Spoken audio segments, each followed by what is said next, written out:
Hello ವೀಕ್ಷಕರೇ, ನಿಮಗೆಲ್ಲರಿಗೂ ನನ್ನ ಯೂಟ್ಯೂಬ್ ಚಾನಲ್ಗೆ ಸ್ವಾಗತ. ಸಮನ್ವಿ ಸಮರ್ಥ ಭಾವನಾತ್ಮಕ ಪ್ರೇಮ ಕಥೆ ಭಾಗ 40. ನಿನ್ನ ಪರಿಸ್ಥಿತಿ ನನಗೆ ನೋಡೋಕೆ ಆಗ್ತಾ ಇಲ್ಲ. ಸಾರಿ, ನಿನ್ನ ಈ ಪರಿಸ್ಥಿತಿಗೆ ನಾನೇ ಕಾರಣ ಆಗಿಬಿಟ್ಟೆ. ಅವಳ ಕೈಯನ್ನು ತೆಗೆದು ತನ್ನ ಕೆನ್ನೆಗೊತ್ತಿಕೊಂಡ. ಅವಳಿಗೆ ಕೈ ಒದ್ದೆ ಆದ ಅನುಭವವಾದಾಗ ಅವನತ್ತ ನೋಡಿದಳು. ಅವನು ಕಣ್ಣೀರು ಹಾಕುತ್ತಿದ್ದಾನೆ. ನಮ್ಮ VIP ನೋಡಿದಾಗ ಎಲ್ಲ ನೋವು ಹೊರಟೋಗುತ್ತೆ. ಅವನನ್ನು ಸಂತೈಸಿದಳು. ಇಲ್ಲಿಯವರೆಗೆ ಅಂದು ಸುನಂದ ಅವರು ಸೊಸೆಯನ್ನು ಮನೆ ತುಂಬಿಸಿಕೊಂಡಿದ್ದರು. ಅವಳನ್ನು ತನ್ನ ತೋಳುಗಳಲ್ಲಿ ಎತ್ತಿಕೊಂಡ. ಅವನೆಲ್ಲಿ ಎಸೆದು ಬಿಡುತ್ತಾನೋ ಎಂದು ಭಯದಿಂದ ಕಣ್ಣು ಮುಚ್ಚಿ ಅವನ ಕೈಯನ್ನು ಗಟ್ಟಿಯಾಗಿ ಹಿಡಿದುಕೊಂಡಳು. ಮುಂದುವರಿದ ಭಾಗ. ಅವಳ ಕೈ ಉಗುರುತಾಗಿ ಅವನಿಗೆ ಗಾಯವಾಗಿತ್ತು. ಅದನ್ನು ನೋಡುತ್ತಿದ್ದಳು ಸಮನ್ವಿ. ಆಗಲೇ ಅವನು ತನ್ನ ತೋಳುಗಳಲ್ಲಿ ಅವಳನ್ನು ಎತ್ತಿಕೊಂಡು ಬಿಟ್ಟಿದ್ದ. ಇನ್ನವನು ತನ್ನನ್ನು ಎತ್ತಿ ಎಸೆಯಬಹುದು ಖಂಡಿತ ಎಂದು ಭಯದಿಂದ ಕಣ್ಣು ಮುಚ್ಚಿಕೊಂಡು ಅವನ ಕೈಯನ್ನು ಗಟ್ಟಿಯಾಗಿ ಹಿಡಿದಿದ್ದಳು. ಅವಳನ್ನು 3 ಸುತ್ತು ತಿರುಗಿಸಿ ಕೆಳಗೆ ಬಿಟ್ಟ. ಅವನು ಕೆಳಗೆ ಬಿಡುವಾಗಲೂ ಅವಳು ಅವನ ಕೈಯನ್ನು ಇನ್ನೂ ಗಟ್ಟಿಯಾಗಿ ಹಿಡಿದುಕೊಂಡೇ ಇದ್ದಳು. ಅವಳು ಅವನ ಕೈ ಹಿಡಿದಿದ್ದ ಜಾಗವಿನ್ನೂ ಕೆಂಪಾಗಿತ್ತು. ಅಷ್ಟು ಗಟ್ಟಿಯಾಗಿ ಹಿಡಿದಿದ್ದಳು. ಅವಳೆದೆ ಬಡಿತವಿನ್ನೂ ಸಹಜ ಸ್ಥಿತಿಗೆ ಬಂದಿರಲಿಲ್ಲ. ಅಷ್ಟು ಹೆದರಿದ್ದಳು ಸಮನ್ವಿ. ನಾನು ಎಸೆದು ಬಿಡ್ತೀನಿ ಅಂತ ಭಯ ಆಯ್ತಾ? ನೋಡು ನನ್ನ ಕೈ ಎಷ್ಟು ಗಟ್ಟಿಯಾಗಿ ಹಿಡ್ಕೊಂಡಿದ್ದೀಯಾ ಅಂತ ಕೆಂಪಾದ ಭಾಗವನ್ನು ತೋರಿಸಿದ ಅವಳಿಗೆ. ಪ್ರೀತಿಯಿಂದ ಅವಳನ್ನು ತನ್ನೆದೆಗಾನಿಸಿಕೊಂಡು ಹೇಳಿದ. ಮತ್ತೆ ನಾನು ನಿನ್ನ ಎಸೆದು ಬಿಡ್ತೀನಿ ಅಂತ ಯಾಕನ್ನಿಸ್ತು ನಿಂಗೆ? ನಾನೇನು ವಿಲನ್ನ? ಯಾವ ಆ್ಯಂಗಲ್ನಲ್ಲಿ ವಿಲನ್ ಥರ ಕಾಣ್ತೀನಿ ಹೇಳು? ಹೇಳಿದ. ನೀವು ವಿಲನ್ ಅಂತ ನಾನು ಹೇಳೇ ಇಲ್ಲ. ನೀವು ಕೋಪ ಮಾಡಿಕೊಂಡಾಗ ನನಗೆ ಭಯ ಆಗಿತ್ತು ಅಷ್ಟೇ. ಹಾಗೆ ನೋಡಿದರೆ ಕಾಣಲು ಅವನು ಅವಳಿಗಿಂತಲೂ ಚೆನ್ನಾಗಿಯೇ ಇದ್ದ. ಅವಳೀಗಲೂ ಅವನನ್ನು ತುಂಬ ಇಷ್ಟಪಡುತ್ತಿದ್ದಳು. ನಿನ್ನನ್ನು ದೂರ ಮಾಡಿದರೆ ನಿನಗಿಂತ ಹೆಚ್ಚು ನೋವು ನನಗೆ ಆಗುತ್ತೆ. ನಿನ್ನಿಂದ ದೂರ ಇರೋಕೆ ನನ್ನ ಕೈಲಿ ಆಗ್ತಾನೇ ಇಲ್ಲ. ನಿಂಗೆ ಹೇಗೆ ಬೇಕೋ ಹಾಗೆ ಈ ಮನೇಲಿರು. ಮತ್ತೆ ನೀನು ಇಲ್ಲೆಲ್ಲ ಮಲಗಬೇಡ, ನಮ್ಮ ರೂಮಲ್ಲೇ ಮಲಗಬೇಕು. ಮತ್ತಾಗ ನನ್ನ ಹತ್ರ ಹೇಳಿದ್ಯಲ್ಲ ಅದು ನನ್ನ ರೂಮು ಅಂತ, ಅದು ನಿಂದು ಕೂಡ. ಅವನಷ್ಟು ಹೇಳುತ್ತಿದ್ದರೂ ಅವಳ ಮುಖವಿನ್ನೂ ಬಿಳುಪೇರಿದ್ದು ಕೆಂಪಾಗಲೇ ಇಲ್ಲ. ಇವತ್ತೊಂದಿನ ತಾಳು. ನಾಳೆ ನಾವಿಬ್ಬರು ಹನಿಮೂನ್ಗೆ ಹೊರಟೋಗೋಣ. ನಾಳೆಯಿಂದ ನೀನು ಎಲ್ಲಾನು ಮರೆಯೋ ಹಾಗೆ ನೋಡ್ಕೋತೀನಿ ನಿನ್ನ. ನಾನು ನಿನ್ನ ಹೋಗು ಅಂತ ದಬ್ಬಿದ್ರೂ ನೀನು ಹೋಗಬಾರ್ದು. ಅಷ್ಟು ಚೆನ್ನಾಗಿ ನೋಡ್ಕೋತೀನಿ. ನೋಡ್ತಾ ಇರು. ಅವನು ಹನಿಮೂನ್ ಪ್ರೋಗ್ರಾಮ್ ಹಾಕಿದ್ದೇ ಅವಳಿಗಾಗಿ. ಅವಳು ಹಿಂದೆಂದೂ ಎಲ್ಲಿಯೂ ಸುತ್ತಾಡಿರಲಿಲ್ಲ. ಅವನು ತುಂಬ ಸಲ ಅವಳನ್ನು ಎಲ್ಲಾದರೂ ಕರೆದುಕೊಂಡು ಹೋಗಬೇಕೆಂದುಕೊಂಡಿದ್ದರೂ ಅವನಿಗೂ ಕರೆದುಕೊಂಡು ಹೋಗಲು ಆಗಿರಲೇ ಇಲ್ಲ. ಈ ನೆನಪಲ್ಲಿ ಆದರೂ ಅವಳನ್ನು ಸುಖವಾಗಿರಿಸಬೇಕೆಂಬುದೇ ಅವನ ಉದ್ದೇಶವಾಗಿತ್ತು. ಈಗಾಗಲೇ ಹನಿಮೂನ್ ಪ್ರೋಗ್ರಾಮ್ 1 ಬಾರಿ ಪೋಸ್ಟ್ಪೋನ್ ಆಗಿತ್ತು. ಇನ್ನೊಮ್ಮೆ ಪೋಸ್ಟ್ಪೋನ್ ಆಗೋದು ಅವನಿಗೆ ಬೇಕಾಗಿರಲಿಲ್ಲ. ಆದ್ದರಿಂದ ಅವನಿಗೆ ಅಷ್ಟು ಸಿಟ್ಟು ಬಂದಿತ್ತು. ಅಷ್ಟರಲ್ಲಿ ಅವನಿಗೊಂದು ಕರೆ ಬಂದಿತ್ತು. ನನ್ನ ಹಳೆ ಹೆಂಡತಿ ಕರೀತಾ ಇದ್ದಾಳೆ, ಅಲ್ಲಿಗೆ ಹೋಗಬೇಕು. ನೀನು ಬಾ. ಅವಳಿಂದ ಬಿಡಿಸಿಕೊಂಡು ಬರೋದು ಈಸಿಯಾಗುತ್ತೆ. ಅವನಿನ್ನು ತಾನು ಕೆಲಸಕ್ಕೆ ಹೋಗಬೇಕು ಎಂದು ಹೇಳುವ ಬದಲಾಗಿ ಹಾಗೆ ಅವಳನ್ನು ರೇಗಿಸಿದ್ದ. ಕುಲು ಮನಾಲಿಗೆ ಹನಿಮೂನ್ಗೆ ಹೋಗಿದ್ದರು. ಅಲ್ಲಿ ತುಂಬ ಚಳಿ ಇತ್ತು. ಸಮನ್ವಿಗೆ ಮೊದಲೇ ಚಳಿ ಜಾಸ್ತಿ. ಜಾಕೆಟ್ ಹಾಕಿಕೊಂಡರೂ ಅವಳಿಗೆ ಚಳಿ ತಡೆಯಲಾಗುತ್ತಿರಲಿಲ್ಲ. ಚಳಿಯಿಂದ ನಡುಗುತ್ತಿದ್ದಳು. ಆಗೆಲ್ಲ ಅವನು ಅವಳನ್ನು ಆವರಿಸಿಕೊಂಡು ಅವಳನ್ನು ಬಿಸಿ ಮಾಡುತ್ತಿದ್ದ. ಅವನ ಬಿಸಿ ಅಪ್ಪುಗೆ ತುಂಬ ಇಷ್ಟವಾಗುತ್ತಿತ್ತು. ಒಂದು ಕ್ಷಣವೂ ಅವನಿಂದ ದೂರ ಸರಿಯುತ್ತಿರಲಿಲ್ಲ ಸಮನ್ವಿ. ಅವಳು ಅವನಿಗೆ ಅಂಟಿಕೊಂಡೇ ಇರುತ್ತಿದ್ದಳು. ಅದನ್ನು ನೋಡಿ ಅವನು, ಇದು ಹನಿಮೂನ್ಗೆ ಹೇಳಿ ಮಾಡಿಸಿದ ಜಾಗ. ಅಂತೂ ನಿಂಗೆ ಒಳ್ಳೆ ಟೇಸ್ಟ್ ಇದೆ ಅಂತ ಆಯಿತು. ಅವಳನ್ನು ರೇಗಿಸಿದ್ದ. ಒಂದು ದಿನ ರಾತ್ರಿ ಅಂತೂ ಸಮನ್ವಿಗೆ ಚಳಿ ತಡೆಯಲಾಗಿರಲಿಲ್ಲ. ಅವಳು ಜಾಕೆಟ್ ಹಾಕಿಕೊಂಡಿದ್ದಳು. 2 ಬ್ಲ್ಯಾಂಕೆಟನ್ನು ಹೊದೆದಳು. ಆದರೂ ಚಳಿಯಿಂದ ನಡುಗುತ್ತಲೇ ಇದ್ದಳು. ಅಂದು ರಾತ್ರಿಯೆಲ್ಲ ಅವಳನ್ನು ಗಟ್ಟಿಯಾಗಿ ಅಪ್ಪಿ ಹಿಡಿದುಕೊಂಡು ಕುಳಿತಿದ್ದ. ಇಷ್ಟೆಲ್ಲ ಆದರೂ ಅವಳಿಗೆ ಆ ಜಾಗ ತುಂಬ ಇಷ್ಟವಾಗಿತ್ತು.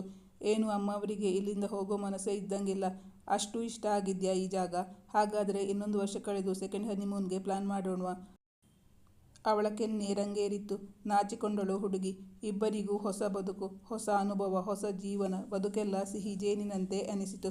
1 ವಾರಕ್ಕೆಂದು ಹೋದವರು 10 ದಿನ ಅಲ್ಲಿಯೇ ಇದ್ದು ಮತ್ತೆ ಹೊರಟಿದ್ದರು. ಅವಳಾಗಿ ಏನೂ ಕೇಳುತ್ತಿರಲಿಲ್ಲ. ಆದರೆ ಅವಳ ಕಣ್ಣುಗಳಲ್ಲಿ ನೋಡಿದ್ದನ್ನು ತೆಗೆದುಕೊಡುತ್ತಿದ್ದ ಸಮರ್ಥ್. ಸಮನ್ವಿಗೆ ವಿಂಡೋ ಶಾಪಿಂಗ್ ಮಾಡುವುದೆಂದರೆ ಎಲ್ಲಿಲ್ಲದ ಪ್ರೀತಿ. ಅವಳು ಅಂಗಡಿಗಳಿಗೆ ಹೋಗಿ ನೋಡುತ್ತಿದ್ದಳು. ಖರೀದಿಸುತ್ತಿದ್ದುದು ತುಂಬ ಕಡಿಮೆ. ಅವಳು ನೋಡಿದ್ದನ್ನು ಅವನು ಖರೀದಿಸತೊಡಗಿದಾಗ ಅವಳಿಗೆ ಪೇಚಿಗಿಟ್ಟುಕೊಂಡಿತ್ತು. ನಿನಗೆ ಇಷ್ಟ ಆಗಿರೋದಕ್ಕಲ್ವಾ ನೋಡಿದ್ದು, ತಗೋ ಎನ್ನುತ್ತಿದ್ದ ಅವನು. ಅವಳ ಸಂಕೋಚವನ್ನು ಕಡಿಮೆ ಮಾಡುವುದಕ್ಕಾಗಿ ಹೇಳಿದ್ದ. ನೀನು ಏನು ಬೇಕು ಅಂತ ಹೇಳಿಲ್ಲ ಅಂದರೆ ನೀನು ನೋಡಿದ್ದೆಲ್ಲ ಪ್ಯಾಕ್ ಮಾಡಿಸ್ಕೊಂಡು ಬರ್ತೀನಿ. ಅವಳು ಇಷ್ಟಪಟ್ಟ ಜಾಗಕ್ಕೆಲ್ಲ ಕರೆದೊಯ್ದ. ಇಷ್ಟ ಬಂದಂತೆ ಮನಸೋ ಇಚ್ಛೆ ತಿರುಗಾಡಿದರು ಇಬ್ಬರು. ಒಂದರೆ ಗಳಿಗೆಯೂ ಒಬ್ಬರನ್ನೊಬ್ಬರು ಬಿಟ್ಟು ಇರಲಿಲ್ಲ. ಅವನು ಹೇಳಿದಂತೆ ಅವಳಿಗೆ ಹೊಸ ಲೋಕವನ್ನೇ ತೋರಿಸಿದ್ದ. ಸಾಧ್ಯವಿದ್ದರೆ ಅವನ ಒಳಗೆ ಐಕ್ಯವಾಗಿ ಬಿಡುತ್ತಿದ್ದಳೇನೋ ಸಮನ್ವಿ. ಅದೊಂದು ದಿನ ಅವಳೆಂದು ಅವನನ್ನು ಹೆಸರಿಡಿದು ಕರೆಯುತ್ತಿರಲಿಲ್ಲ. ಅದಕ್ಕಾಗಿ ಅವನು, ನನ್ನ ಹೆಸರು ಹೇಳು, ಇಲ್ಲಾಂದರೆ ಬಿಡೋದೇ ಇಲ್ಲ ಎಂದು ಅವಳನ್ನು ಗಟ್ಟಿಯಾಗಿ ಹಿಡಿದುಕೊಂಡಿದ್ದ. ಅವಳು, ಇಲ್ಲ, ನಾನು ಹೇಳೋದೇ ಇಲ್ಲ ಎಂದು ಹಠ ಹಿಡಿದು ಕುಳಿತಿದ್ದಳು. ಕೊನೆಗೆ ಅವನೇ ಸೋತು ಅವಳಿಗೆ ಮುತ್ತಿನ ಮಳೆಗೆರೆದು ಬಿಟ್ಟಿದ್ದ. ಅವಳನ್ನು ತುಂಬ ಕಾಡಿಸುತ್ತಿದ್ದ. ಅವನ ಕಾಟ ತಡೆಯಲಾರದೆ ಅತ್ತರೆ ರಮಿಸುತ್ತಿದ್ದ. ಕೆಲವೊಮ್ಮೆ ಅವಳನ್ನು ರೇಗಿಸಿ ಅವಳ ಕೈಯಿಂದ ಒದೆ ತಿನ್ನುತ್ತಿದ್ದ. ಅವಳನ್ನು ಓಲೈಸಿಕೊಂಡು ತನ್ನವಳನ್ನಾಗಿ ಮಾಡಿಕೊಳ್ಳುತ್ತಿದ್ದ. ಜೀವನದ ರಸಮಯ ಕ್ಷಣಗಳು 10 ದಿನ 10 ನಿಮಿಷಗಳಂತೆ ಕಳೆದು ಹೋಗಿದ್ದವು.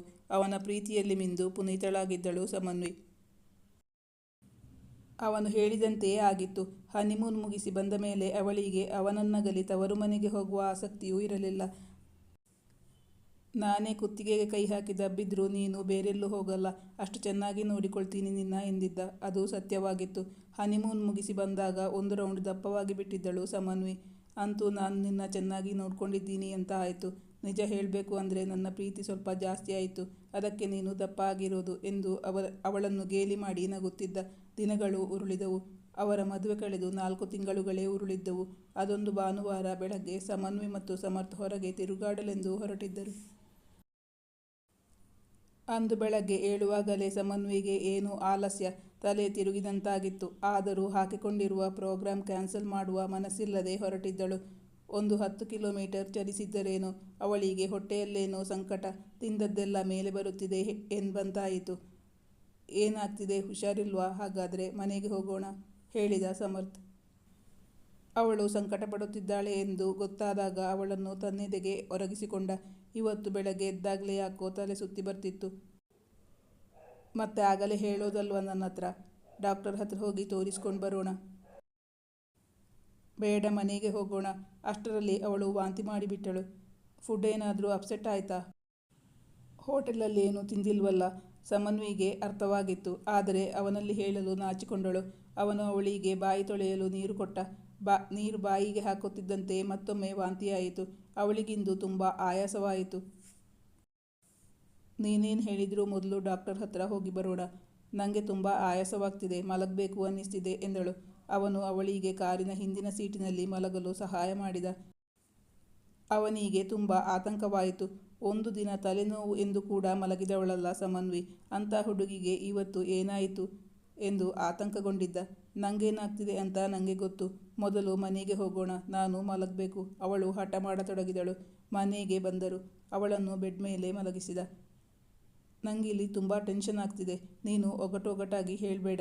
ಏನಾಗ್ತಿದೆ ಅಂತ ಸ್ಪಷ್ಟವಾಗಿ ಹೇಳು. ನಿಮಗೆ ಪ್ರಮೋಷನ್ ಸಿಗ್ತಾ ಇದೆ, ನಾಚಿಕೊಂಡು ಹೇಳಿದಳು ಸಮನ್ವಿ. ಅವನು ತಂದೆಯಾಗುತ್ತಿದ್ದಾನೆ ಎಂಬುದನ್ನು ಇಂಡೈರೆಕ್ಟಾಗಿ ಹೇಳಿದ್ದಳು. ನಿಜವಾಗ್ಲೂ ನಂಗಂತೂ ತುಂಬ ಖುಷಿ ಆಗ್ತಾ ಇದೆ. ತಲೆ ಸುತ್ತು ಬರ್ತಾ ಇದೆ ಅಂದ್ಯಲ್ಲ, ಇಲ್ಲಾಂದರೆ ಬೇರೆ ರೀತಿಲಿ ಸೆಲೆಬ್ರೇಟ್ ಮಾಡ್ತಾ ಇದ್ದೆ. ಮತ್ತು ನನಗೆ ಮಗು ಕೊಡ್ತಿರೋದಕ್ಕೆ ನಿಂಗೇನು ಕೊಡಲಿ? ಅವನಿಗೆ ಮೊದಲಿಂದಲೂ ಮಕ್ಕಳೆಂದರೆ ತುಂಬ ಇಷ್ಟ. ಅದು ತನ್ನದೇ ಮಗು ಎಂದರೆ ಕೇಳಬೇಕೆ? ಅವನ ಸಂತೋಷಕ್ಕೆ ಪಾರವಿರಲಿಲ್ಲ. ಅವಳ ಮುಖವನ್ನು ಬೊಗಸೆಯಲ್ಲಿ ಹಿಡಿದು 2 ಕೆನ್ನೆಗಳಿಗೂ ಚುಂಬಿಸಿದ. ನಮ್ಮ ಆಫೀಸ್ ಕೆಲಸದವರಿಗೆಲ್ಲರಿಗೂ 1 ತಿಂಗಳು ಬೋನಸ್ ಕೊಟ್ಬಿಡೋಣ, ಏನಂತೀಯ? ಅವಳ ಸಲಹೆಯನ್ನು ಕೇಳಿದ. ಮುಂದಿನ ಭಾನುವಾರ ನಾನು ಆಶ್ರಮಕ್ಕೆ ಹೋಗ್ತಾ ಇದ್ದೀನಿ. ನೀನು ಬರೋ ಹಾಗಿದ್ರೆ ಇಬ್ಬರೂ ಜೊತೆಯಾಗಿ ಹೋಗೋಣ. ವಿಷಯವಿನ್ನು ಮನೆಯವರಿಗಾರಿಗೂ ಹೇಳಿಯಾಗಿರಲಿಲ್ಲ. ಡಾಕ್ಟರ್ ಕನ್ಫರ್ಮ್ ಮಾಡಿದ ಮೇಲೆ ಮನೆಯವರಿಗೆ ವಿಷಯ ತಿಳಿಸಿದರು. ವಿಷಯ ತಿಳಿಯುತ್ತಿದ್ದಂತೆ ಸುನಂದಾ ಅವರಿಗೆ ತುಂಬ ಖುಷಿಯಾಗಿತ್ತು. ನಿಂಗೇನು ತಿನ್ನಬೇಕು ಅನಿಸುತ್ತೋ ಸಂಕೋಚ ಇಲ್ಲದೆ ಹೇಳು, ನಾನು ಮಾಡಿಕೊಡ್ತೀನಿ. ಸುನಂದಾ ಕರೆ ಮಾಡಿ ಸುಮಿತ್ರಾ ಅವರಿಗೂ ವಿಷಯ ತಿಳಿಸಿದರು. ವಿಷಯ ತಿಳಿಯುತ್ತಿದ್ದಂತೆ ಸುಮಿತ್ರಾ ಅವರು ಮಗಳನ್ನು ಕಾಣಲು ಬಂದಿದ್ದರು. 2 ಮನೆಯಲ್ಲೂ ಸಂಭ್ರಮವೋ ಸಂಭ್ರಮ. ಸಮರ್ಥ್ನ ಮನೆಯಲ್ಲಿ ಅವನ ಬಳಿಕ ಯಾವ ಮಕ್ಕಳೂ ಇರಲಿಲ್ಲ. ಶ್ರುತಿಗೆ ಮಗುವಾಗಿದ್ದರೂ ಅದು ಫಾರಿನ್ನಲ್ಲಿ. ಸಮನ್ವಿಗಾದರೂ ಅವಳ ಅಕ್ಕನ ಮಕ್ಕಳನ್ನು ಎತ್ತಿ ಆಡಿಸಿ ಅಭ್ಯಾಸವಿತ್ತು. ಸಮನ್ವಿಗೀಗ ಬಯಕೆ ಸಂಕಟ ಶುರುವಾಗಿತ್ತು. ತುಂಬ ಸುಸ್ತಾಗುತ್ತಿತ್ತು. ತಿಂದಿದ್ದು ದಕ್ಕುತ್ತಿರಲಿಲ್ಲ. ತಿಂದಿದ್ದೆಲ್ಲ ವಾಂತಿಯಾಗುತ್ತಿದ್ದು. ಮನೆಯಲ್ಲಿ ಅನ್ನ ಮಾಡುವ ಸಂದರ್ಭದಲ್ಲಿ ಅವಳಿಗೆ ಆ ವಾಸನೆ ಆಗುತ್ತಲೇ ಇರಲಿಲ್ಲ. ಕುಡಿಯುವ ನೀರು ಕೂಡ ಹೊರಗೆ ಬರುತ್ತಿತ್ತು. ಬಯಕೆ ಸಂಕಟದಿಂದ ಬಳಲಿ ಬೆಂಡಾಗಿ ಹೋಗಿದ್ದಳು ಸಮನ್ವಿ. ದಿನಕ್ಕೆ ಏನಿಲ್ಲವೆಂದರೂ 7-8 ಸಲವಾದರೂ ವಾಂತಿಯಾಗುತ್ತಿತ್ತು. ವೈದ್ಯರು ತಿಂದಿದ್ದೆಲ್ಲ ವಾಂತಿಯಾಗುತ್ತದೆ ಎಂದು ತಿನ್ನದೇ ಇರಬಾರದು, ಸರಿಯಾಗಿ ತಿನ್ನಬೇಕೆಂದು ಹೇಳುತ್ತಿದ್ದರು. ಹಾಲಿನ ವಾಸನೆ ಕಂಡರೂ ಆಗುತ್ತಿರಲಿಲ್ಲ ಅವಳಿಗೆ. ಅವಳು ಹಾಲು ಕುಡಿದ ತಕ್ಷಣ ವಾಂತಿಯಾಗುತ್ತಿತ್ತು. 1 ತಿಂಗಳಾದರೂ ಯಾವುದೇ ಸುಧಾರಣೆ ಕಂಡುಬರಲಿಲ್ಲ. ಸಮರ್ಥ್ ಅವಳ ಪರಿಸ್ಥಿತಿ ನೋಡಿ ತುಂಬ ನೊಂದುಕೊಂಡ. ಅವಳಿಗೆ ವಿಪರೀತ ಸುಸ್ತಾಗುತ್ತಿತ್ತು. ಹೆಚ್ಚಾಗಿ ಮಲಗಿಯೇ ಇರುತ್ತಿದ್ದಳು. ಅವಳ ಹೊಟ್ಟೆಯ ಮೇಲೆ ಮೃದುವಾಗಿ ಕೈಯಾಡಿಸುತ್ತಾ ಹೇಳಿದ, ನಿನ್ನ ಪರಿಸ್ಥಿತಿ ನನಗೆ ನೋಡೋಕೆ ಆಗ್ತಾ ಇಲ್ಲ. ಸಾರಿ ಚಿನ್ನ, ನಿನ್ನ ಈ ಪರಿಸ್ಥಿತಿಗೆ ನಾನು ಕಾರಣ ಆಗ್ಬಿಟ್ಟೆ. ಅವನು ತುಂಬ ನೊಂದುಕೊಂಡಿದ್ದ. ಸಮರ್ಥ್ ಅವಳ ಕೈಗಳನ್ನು ತೆಗೆದು ತನ್ನ ಕೆನ್ನೆಗೊತ್ತಿಕೊಂಡ. ಅವಳಿಗೆ ಕೈ ಒದ್ದೆ ಆದ ಅನುಭವವಾದಾಗ ಅವನತ್ತ ನೋಡಿದಳು. ಅವನು ಕಣ್ಣೀರು ಹಾಕುತ್ತಿದ್ದಾನೆ ಎಂದು ಅವಳಿಗೆ ಅರಿವಾಯಿತು. ಅವನ ಕಣ್ಣಲ್ಲಿ ನೀರು ಕಂಡು ಅವಳೇ ಅವನನ್ನು ಸಮಾಧಾನಪಡಿಸಿದಳು. ನಮ್ಮ VIP ನೋಡಿದಾಗ ಎಲ್ಲ ನೋವು ಹೊರಟೋಗುತ್ತೆ. ಅವನ ತಲೆ ಸವರಿ ಕಣ್ಣೊರೆಸಿ ಸಂತೈಸಿದ್ದಳು. ಅವಳಿಗೆ ತಿಂದದ್ದೇನು ದಕ್ಕದ್ದರಿಂದ ಹಾಸ್ಪಿಟಲ್ನಲ್ಲಿ ಅಡ್ಮಿಟ್ ಮಾಡಿ IV ಅಂದರೆ ಇಂಟ್ರಾವೀನಸ್ ಇಂಜೆಕ್ಷನ್ ಹಾಕುತ್ತಿದ್ದರು. ಹೈಪರ್ ಎಮೆಸಿಸ್ ಗ್ರಾವಿಡೇರಮ್. ಮೊದಲ 3 ತಿಂಗಳು ತುಂಬ ವಾಂತಿಯಾಗುವುದು. ಇದರಿಂದಾಗಿ ಆಗಾಗ ಆಸ್ಪತ್ರೆಯಲ್ಲಿ ಅಡ್ಮಿಟ್ ಆಗಿ IV ಹಾಕಿಸಿಕೊಂಡು ಬರಬೇಕಾಗಿ ಬರುತ್ತಿತ್ತು. ಅದೊಂದು ದಿನ ಮನೆಯಲ್ಲಿ ಎಣ್ಣೆಯಲ್ಲಿ ಕರಿಯುವಾಗ ಆ ವಾಸನೆ ತಡೆಯಲಾಗದೆ ವಾಂತಿ ಮಾಡಿಕೊಂಡಿದ್ದಳು. ಮನೆಯವರ ಮೇಲೆಲ್ಲ ರೇಗಾಡಿಬಿಟ್ಟಿದ್ದ ಸಮರ್ಥ್. ಅವನೀಗ ಆದಷ್ಟು ಸಮಯ ಅವಳೊಂದಿಗೆ ಕಳೆಯಲು ಇಷ್ಟಪಡುತ್ತಿದ್ದ. ಅವಳ ಸೇವೆ ಮಾಡಲು ತುದಿಗಾಲಲ್ಲಿ ನಿಲ್ಲುತ್ತಿದ್ದ. ಸುಮಿತ್ರಾ ಅವರಿಗೆ ಮಗಳನ್ನು ತಮ್ಮ ಮನೆಗೆ ಕರೆದೊಯ್ಯಬೇಕು. ಸ್ವಲ್ಪ ದಿನ ಅವಳನ್ನು ನೋಡಿಕೊಳ್ಳುವ ಆಸೆಯಿತ್ತು. ಆದರೆ ಸಮರ್ಥ್ ಅದಕ್ಕೆ ಬಿಡುತ್ತಲೇ ಇರಲಿಲ್ಲ. ಅದೊಂದು ದಿನ ಅವಳಿಗೆ ಎಷ್ಟು ವಾಂತಿಯಾಗಿತ್ತೆಂದರೆ ಗಂಟಲು ಒಡೆದು ರಕ್ತವೇ ಬರುತ್ತಿತ್ತು. ಅವಳ ಪರಿಸ್ಥಿತಿಯನ್ನು ನೋಡಿ ಕಂಗಾಲಾಗಿ ಬಿಟ್ಟಿದ್ದ ಸಮರ್ಥ್. ಸುಮಿತ್ರಾ ಅವರಿಗೂ ಮಗಳ ಪರಿಸ್ಥಿತಿಯನ್ನು ನೋಡಿ ಕಣ್ಣೀರು ಬರುತ್ತಿತ್ತು.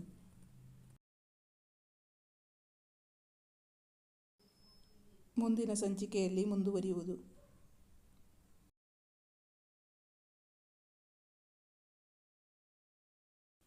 ವೀಕ್ಷಕರೇ, ಈ ಕಥೆ ನಿಮಗೆ ಇಷ್ಟವಾಗಿದ್ದಲ್ಲಿ ಲೈಕ್ ಮಾಡಿ, ಶೇರ್ ಮಾಡಿ ಮತ್ತು ಕಮೆಂಟ್ ಮಾಡೋದನ್ನು ಮರಿಬೇಡಿ. Thank you for watching.